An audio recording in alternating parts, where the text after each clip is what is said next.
Bismillahirrahmanirrahim. Bismillahirrahmanirrahim. Sampai waqad dzakara al-musannifu hadzal ma'na fi mawadina. Ya, mawadina ini syekhnya jamak muntahal jumu. Ya, maknanya seperti maknanya jamak taksir. Jamak syekh muntahal jumu ini juga termasuk isim ghair munsharif, maka di sini jernya ditandai dengan fathah. Tidak boleh dibaca mawadini, tapi dibaca mawadini. Saya ulangi lagi, wa qad dzakara al-musannifu hadzal ma'na fi mawadina mutafarriqatin min hadzal kitabi wa asyara ila mawadini minha aidan biqaulihi la tabdub iwatun ala amalin lasta lahu fa'ila. Bismillahirrahmanirrahim. Wa qad dzakara lan teman-teman wis nutur sapa musanifu simbah musonif. Bismillahirrahmanirrahim, nuturake hadzal ma'na ing ikilah makna nang di oleh nuturake fi mawadinya ing dalam piro-piro panggonan. Fi mawadinya ing dalam piro-piro panggonan sifate mawadinya mutafarriqatin kang pito-pito. Bismillahirrahmanirrahim. Bismillahirrahmanirrahim. Mawadi min hadzal kitab saking ikilah kita. Penyusun kitab telah menyebutkan mengenai maknanya kalimat tersebut di atas di dalam beberapa tempat yang berbeda-beda, tentu di dalam kitab ini. Jadi ini ya, penulisan di dalam kitab hikam itu seringkali ada seperti pengulangan, ya, penjelasan di depan dijelaskan lagi, disebutkan lagi nanti di akhiran, begitu. Ya. Tetapi di sini bukan bermaksud penyusun kitab mengulang-ulang, ya, satu bentuk pembahasan. Hanya saja penyusun kitab bermaksud ingin memperjelas karena dikhawatirkan dengan, ya, satu bentuk susunan kalimat saja belum bisa dipahami, maka penyusun kitab menggunakan istilah lain, bahasa yang lain dengan susunan kalimat yang lain. Paham ya? Jadi memang poinnya sama, ya. Yang dimaksudkan itu penjelasannya, tapi kalimatnya kadang disuguhkan dengan kalimat yang berbeda. Ini makanya sulitnya kitab hikam, sampai-sampai penyusun kitab di dalam menyampaikan satu penjelasan itu tidak hanya menggunakan satu bentuk kalimat. Bismillahirrahmanirrahim. Wa asyara li isyara sapa musannif isyara ila maudingin maring panggonan. Maudi ini isim mufrad, ila maudingin maring panggonan. Maud. Bismillahirrahmanirrahim. Isyara Bismillahirrahmanirrahim. Minha. Bismillahirrahmanirrahim. Maudi minha sanging mawadi, kayak gitu. Panggonan siji mau minha tangan sanging mawadi. Aidon halimali begitu juga, ya. Bismillahirrahmanirrahim. Oleh isyarah gue bikaulihi kelawan pangandikan musonif rupani pangandika la tatlub iwadun ala amalin lasta lahu fa'ilan. Bismillahirrahmanirrahim. La tatlub ojo nyupri sapa sira, la tatlub ojo nyupri sapa sira, ojo nyupri iwadun ing upah ing ganti. Bismillahirrahmanirrahim. Ojo nyupri ing ganti ala amalin ing atase ngamal sifat amalin lasta kang ora ono sapa sira lahu kadhe ngamal ora ono iku fangilan wong kang nandani. La tatlub iwadun ala amalin lasta lahu familan. Janganlah kamu menuntut, jangan kamu meminta atas suatu pekerjaan yang pekerjaan itu bukan kamu yang mengerjakan. Ini contohnya begini Mas Heron, orang penjahit ya, orang bukan yang ngerjain kok minta ongkos. Masuk akal enggak? Ya, yang ngerjain Mas Burhan. Nah, masalahnya minta ongkos, dikasih apa enggak kira-kira sama bosnya? Masalah dikasih enggak? Enggak dikasih kan? Iya di sini jangan menuntut sesuatu, ya. Jangan menuntut upah atas suatu amalan yang amalan itu bukan kita yang mengerjakan. Ya, sampai di sini dulu pahami, ingat ini. Bal huwa balik utawi Allah. Jangan salah domirnya. Bal huwa balik utawi Allah iku al-familu wong kang ngandani. Iku al-familu wong kang zat kang ngandani. Iku al-familu zat kang nandani lahu maring amal. Oleh nandani gue hakikatan ing dalam hakikote. Justru sebaliknya, yang mengerjakan amalan itu secara hakikatnya adalah Allah. Maka muncul dalam istilah Jawa, menungso iku mau ibarat wayang. Dalamnya siapa? Dalamnya Allah Subhanahu wa Ta'ala. Sekarang saya mau nanya Pak Warno, kita kan wayang, ya, di tangga, ya. Misalkan kita ini sebagai baik di situ sebagai Semar, Petruk atau apa, layak nggak kita sebagai wayang ini minta upah sama yang nanggap? Pantas enggak?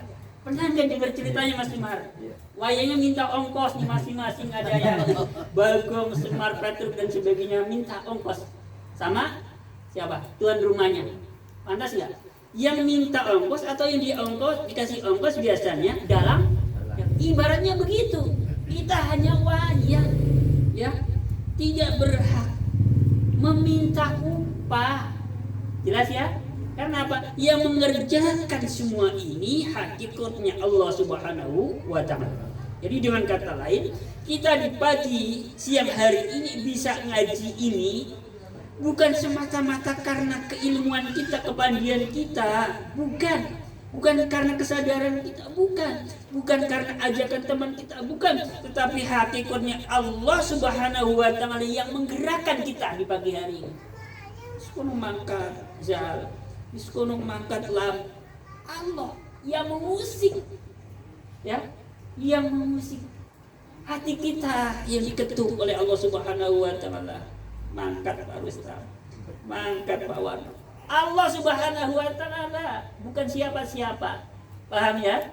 Jadi kita ngaji di sini ini hakikatnya Allah Subhanahu wa Ta'ala yang mempekerjakan, ya. Yang mempekerjakan. Jadi kalau sudah tahu begini ya jangan ngarepin pahala kepada Allah. Pagi-pagi ngaji ngarepin pahala, jangan ya. Ya, tapi ini maaf, ini nggak boleh dipotong-potong. Ini kita lagi bicara tingkatan ikhlas. Ya di luar ini kita masih ngarepin pahala, nggak apa-apa. Ya, nggak apa-apa. Ya, ini lagi bicara tentang tingkatan ikhlas. Bismillahirrahmanirrahim. Wa inna ma anta an pasni utawisiro iku mahalun jadi panggonan. Wa inna ma anta an pasni utawisiro iku mahalun jadi panggonan li zuhurika duwe pertelane ngamal. Jadi kata penyusun kita, kamu itu hanya menjadi tempat untuk memperlihatkan suatu amal. Jadi kita ini hanya menjadi pemeran sajalah. Kita lihat sinetron, ya. Kita lihat sinetron. Yang di situ menjadi pemeran orang kaya, di situ menjadi pemeran seorang pembantu. Ya. Itu hanya menjadi pemeran kok. Menjadi pemeran. Tetapi pada dasarnya yang memiliki kehendak itu siapa? Sutradaranya. Kamu nanti jadi ini, kamu jadi ini, kamu jadi ini. Kalau sudah melihat itu ya mau saja kita ya. Ya ada yang jadi pemeran, jadi tukang apa, kita hidup begitu. Ya. Bismillahirrahmanirrahim.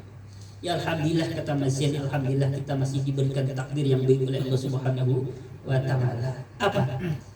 Masih diberi kesempatan oleh Allah Subhanahu wa Ta'ala menjadi orang-orang yang rajin di dalam melaksanakan sebagian dari bentuk ketaatan terhadap Allah dan Rasulnya. Salah satunya adalah mendatangi rutinan majelis taklim dan zikir. Ini salah satu takdir yang Allah berikan kepada kita bersyukur.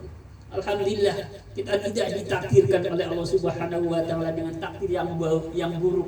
Ya, Malam minggu datang kemana, geleng-geleng. Alhamdulillah, jangan sampai ya masalah ya. Mohon kepada Allah ya. Iya, mohon kepada Allah. Ya, ya takdir yang baik sajalah ya. Semoga ditakdirkan dengan takdir yang baik ya Allah. Lanjut. Bismillahirrahmanirrahim. Wa idza kana lan arikalani ono. Wa idza kana lan arikalani ono sopal fangil wong kang nandangi. Iku wa utai fangil iku Allah Gusti Allah. Wa idza kana lan arikalani ono sopal fangil wong kang nandangi. Bismillahirrahmanirrahim. Huwa Allah. Bismillahirrahmanirrahim. Iku Allah Gusti Allah. Fa kaifa mangko hale kaya apa? Fa kaifa mangko hale kaya apa?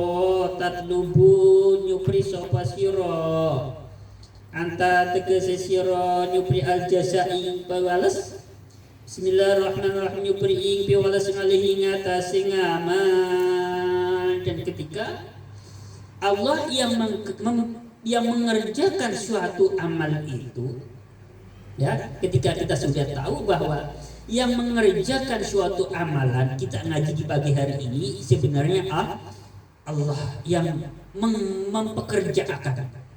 Nah, maka bagaimana bisa ya kita mau meminta jatah, minta imbalan, minta upah atas amalan yang dikerjakan oleh Allah Subhanahu wa Ta'ala. Jadi yang mengerjakan amalan itu Allah. Jadi nggak pantas kita minta imbalan atas amalan itu kepada Allah, karena yang mengerjakan itu Allah. Paham sampai di sini? Paham ya? Ya, jadi artinya begini. Jadi dalam pembahasan ini supaya kita di dalam beramal itu betul-betul ikhlas karena Allah Subhanahu wa Ta'ala, bukan karena minta imbalan, baik imbalan itu yang sifatnya instan diberikan di dunia ataupun yang imbalan itu bersifat dibayarkan secara tempo besok di akhirat. Jadi tidak mengharapkan masuk surga, tidak mengharapkan supaya terhindar dari siksa neraka, tidak mengharapkan supaya dipermudah urusannya di dunia. Bukan karena itu, tetapi semata-mata di dalam kita beribadah ini karena melihat keagungan Allah Subhanahu wa Ta'ala, seperti pada pembahasan sebelumnya ya. Jadi kita di dalam beribadah, di dalam menghambakan diri kepada Allah Subhanahu wa Ta'ala, yang dilihat adalah Allahnya, bukan apa yang diberikan kepada Allah. Seperti kita mencintai istri kita, yang dilihatkan istrinya, bukan apa yang akan diberikan oleh istri, ya enggak? Begitu, itulah cinta, ya. Itu cinta begitu. Jadi yang dilihat si A-nya, bukan apa yang akan diberikan oleh si A kepada kita, bukan. Itulah cinta, begitu masalah, ya. Bismillahirrahmanirrahim. Bismillahirrahmanirrahim. Ayu qalu tegese dikake. Au yuqalu utawa dikake apa sih dikake anal munfarida. Bismillahirrahmanirrahim. Bi khalqi af'alil ibadi wa khidra'ya huwa Allah wa laysa lil 'abdi illa mujarradul kasbi. Innal munfaridata man satune zat kang dewek. Innal munfaridata man satune kang dewek. Dek bi khalqi af'al ibadi kelawan ndadekake pira-pira penggaweane pira-pira kawula. Wa ikhtira'i halan wujude afnal. Wa ikhtira'i halan wujude afnal iku wa utawi munfarid. Iku wa utai munfarid, jangan salah domirnya. Iku Allah Gusti Allah. Atau dengan kata lain, au yuqalu. Jadi bahasa saya supaya gampang. Atau dengan kata lainnya, sesungguhnya satu-satunya zat yang menjadikan semua perbuatan hamba-hambanya dan apa yang dikerjakan oleh hamba-hambanya itu adalah Allah Subhanahu wa Ta'ala. Jadi dengan kata lain, apapun yang dilakukan oleh makhluknya Allah Subhanahu wa Ta'ala ini adalah sutradaranya Allah Subhanahu wa taala. Jadi Allah yang punya peranan. Ya, Allah yang punya peranan. Bismillahirrahmanirrahim. Walaisalan ora-ona iku lil abdi kanggone kawula. Apa illa mujarradul kasbi kejaba muhunge kasab. Apa illa mujarradul kasbi kejaba muhunge kasab. Walaysa lil abdi apa illa mujarradul kasbi. Jadi tidaklah bagi seorang hamba kecuali hanya ikhtiar secara lahir. Jadi kita sebagai seorang hamba hanya bisa melakukan saja. Ya, kita hanya bisa melakukan saja secara lahir, secara usaha. Jadi dengan kata lain, kita sebagai seorang hamba hanya bisa ikhtiar. Jadi masalah ketentuan atau hasil akhirnya adalah Allah Subhanahu wa taala yang sudah menentukan. Allah yang sudah mengetahui hasil akhirnya. Apa yang kita usahakan, apa yang kita ikhtiarkan, hasilnya Allah Subhanahu wa taala dari awal Allah sudah tahu. Nanti ini orang ini begini, nanti endingnya begini. Allah sudah tahu, ya. Nah, jadi kita hanya ikhtiar lahir saja. Fa kaifa yatlubu mongko hale kaya apa nyupri sapa abd. Fa kaifa yatlubu mongko hale kaya apa nyupri sapa abd, nyupri al jazaa ing piwales. Bismillahirrahmanirrahim. Nyupri piwales ngalang amalin ing atase ngamal. Sifate ngamal laisa kang ora ono, apa ngamal ora ono iku mansuban den bangsa akeh. Den bahasa ke ilahi maring abad illa bitarikil kasbi kecoba kelawan ditalan yaiku usaha. Maka bagaimana bisa ya seorang hamba meminta upah atas amalan yang dikerjakan sementara amalan itu tidak dinisbatkan, tidak dibangsakan ya, kepada si hamba tersebut, melainkan hamba tersebut hanya sebagai jalan usaha saja. Jadi saya ulangi lagi bahwa kita hidup ini ya hanya melaksanakan lahirnya saja. Hakikatnya Allah Subhanahu wa taala yang melaksanakan. Masalah hasil akhir dari apa yang kita kerjakan pun Allah sudah tahu nanti hasilnya seperti apa ya. Gitu. Bismillahirrahmanirrahim. Yakfi nyukupi minal jazai saking piwales. Yakfi nyukupi minal jazai saking piwales laka kanggone sira. Piwales ngalang ngamali ing atase ngamal apa sing nyukupi angkana yen to ono. Bismillahirrahmanirrahim. Sapa Allah lahu kanggo ning ngamal ana iku qabilan zat kang nrimo. Cukup bagimu, kata penyusun kitab, cukup bagimu atas amalan yang dikerjakan ya bagi Allah untuk menerimanya. Jadi dengan kata lain, amalan kita sudah diterima, direspon, disambut, ditanggapi oleh Allah Subhanahu wa taala, itu sudah cukup atas balasan amal kita. Jadi belum sampai diberikan bonus, belum sampai diberikan upah, hanya ditanggapi ya. Itu sudah cukup. Ya?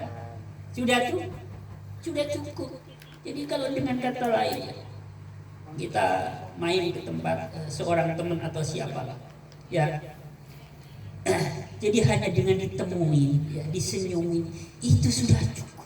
Belum yang lain-lain ya, baru disenyumin saja sudah cukup. Ya, ibaratnya begitu.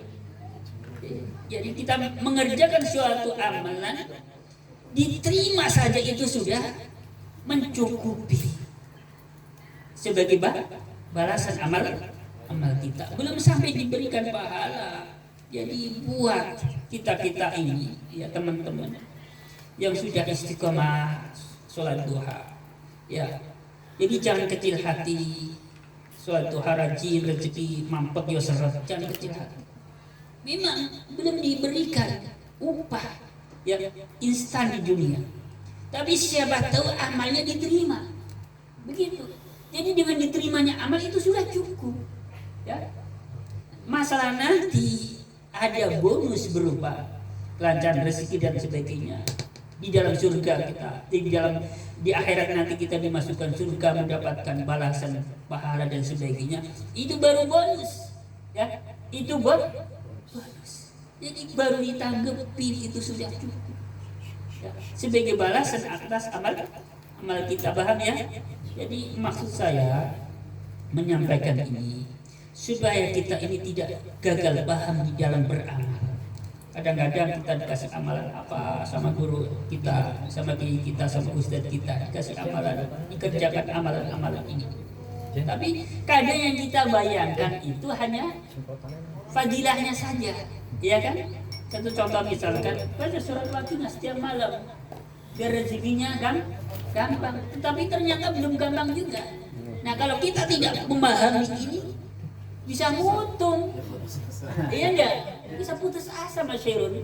Makanya perlu pengajian semacam ini supaya kita dalam melaksanakan suatu amalan itu tidak mutungan.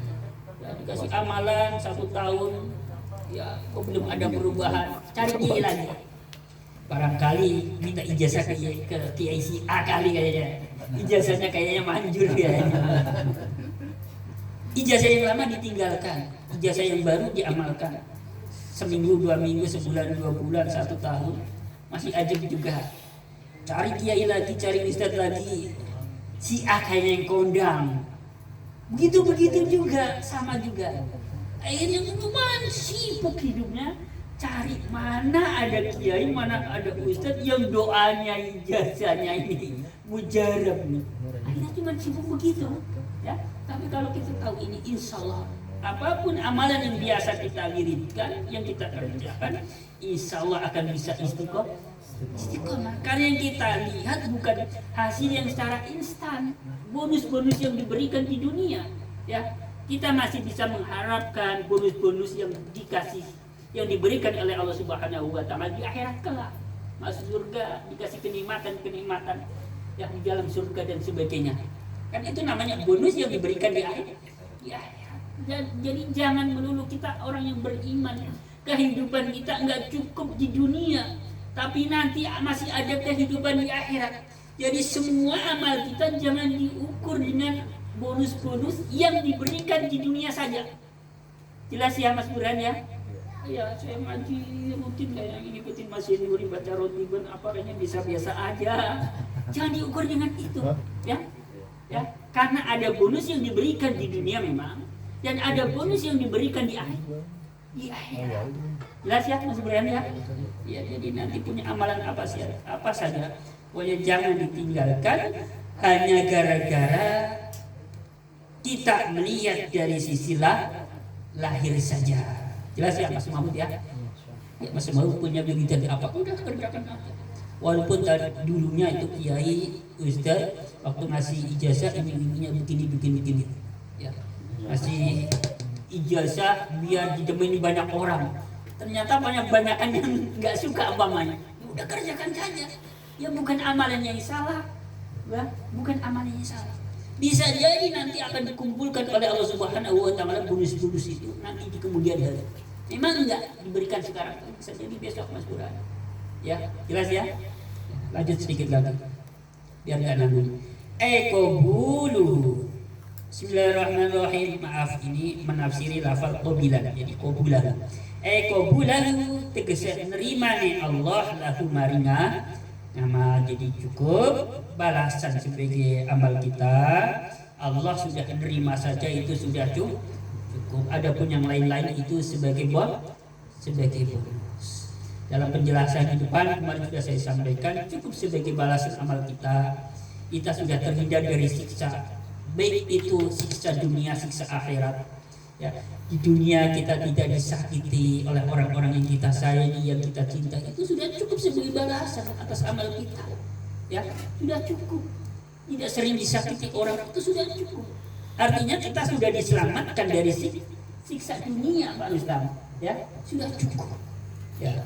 Nanti di akhirat kita dihindarkan dari siksa neraka. Itu balasan juga dari Allah Subhanahu wa taala. Wal muradu uti perkara kang dikarepake bi kelawan qabul. Wal muradu ta'i perkara kang dikarepake bi kelawan qabul. Yang dimaksudkan dengan diterimanya amal kita iku ngadamu ma'akhudatika, iku ngadamu ma'akhudatika orang anane natrapine sira ngalih ngatasi ngamal, iku ngadamu ma'akhudatika orang anane natrapine sira ngalih ngatasi ngamal. Bismillahirrahmanirrahim. Bismillahirrahmanirrahim. Manga kaunihi ingat sartane anane ngamal ono iku khobar dari lafal kaun. Kaun ini masdar dari madika kana yakun kaunan. Jadi kana setasrifnya memiliki pengamalan yang sama, terfa'ul ismu wa tansibul khobar. Jadi lafal madkhulan jadi khobarnya lafal kaun. Jelas ya? Sedikit-sedikit tasrifnya, sorofnya, nahunya diterapkan. Alaikum madkhulan kang ten panjingi. Bismillahirrahmanirrahim. La biqasdika ora kelawan sejo ira. La biqasdika ora kelawan sejo ira bi kelawan ngamal. La biqasdika ora kelawan sejo ira bi kelawan ngamal. Bismillahirrahmanirrahim. Orang nyejob tolabas tawabi'in, nyuprih ganjaran. Jadi begini, yang dimaksud amal kita ini diterima oleh Allah Subhanahu wa taala yaitu ya, tidak adanya atau kita tidak termasuk di dalam beramal itu, tidak masuk kategori sebagai orang-orang yang di dalam beramal itu mencari pahala. Jelas ya?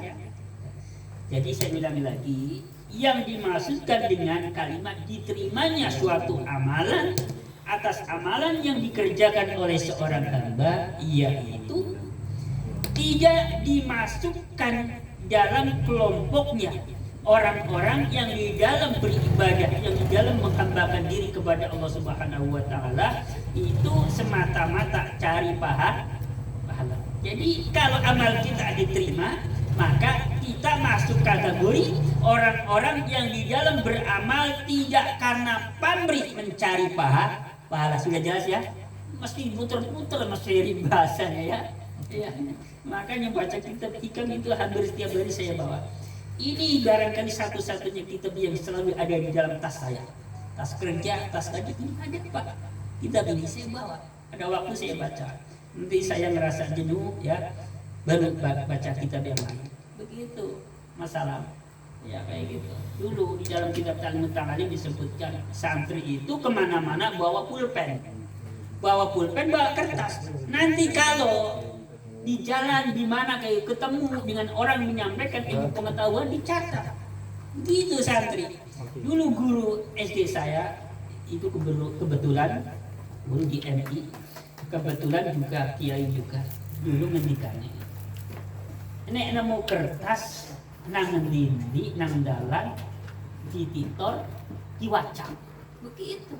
Ya, alhamdulillah sampai sekarang saya nemu kertas apa saja dibaca. Ya kadang-kadang isinya bagus, kadang-kadang ya nggak bagus. Ya pernah sampai buku novel saya baca sampai khatam. Orang kata dulu waktu itu kalau nemu apa aja dibaca. Ya, artinya saya memang apa istilahnya kutu buku ini masalah ya. Ini barangkali yang saya sampaikan pada pertemuan kali ini terkait dengan pengajian kita kitab yang membahas seputar ilmu tasawuf, ilmu yang berkaitan dengan amaliyah batiniah. Tujuan kita ngaji tasawuf tentu untuk memperbaiki keadaan hati kita, terutama kepada Allah Subhanahu wa taala. Supaya apa? Supaya kita tidak selalu buruk sangka terhadap Allah Subhanahu wa taala. Makanya saya belum lama ya nulis status apalagi nganggur. Ya sebenarnya ya dipikir ya kayak ria, tapi sebenarnya itu pesan yang ingin saya sampaikan begini. Jadi ketika kita tidak diberikan oleh Allah Subhanahu wa taala kenikmatan berupa materi, bisa jadi Allah berikan kenikmatan non materi. Ya, bisa jadi kenikmatan yang non materi. Seperti ini kan kenikmatan non materi, diberi kenikmatan oleh Allah Subhanahu wa taala, kemudian untuk taat, untuk menjalankan sebagian dari perintah Allah dan Rasul. Ini namanya kenikmatan non materi, ya. Ya, ini juga sebagian dari kenikmatan Allah Subhanahu wa taala yang diberikan kepada kita semuanya yang perlu kita syukuri. Ini terkait dengan masalah pendidikan. Ya, sudah dulu Mas Tama. Sedikit ya saya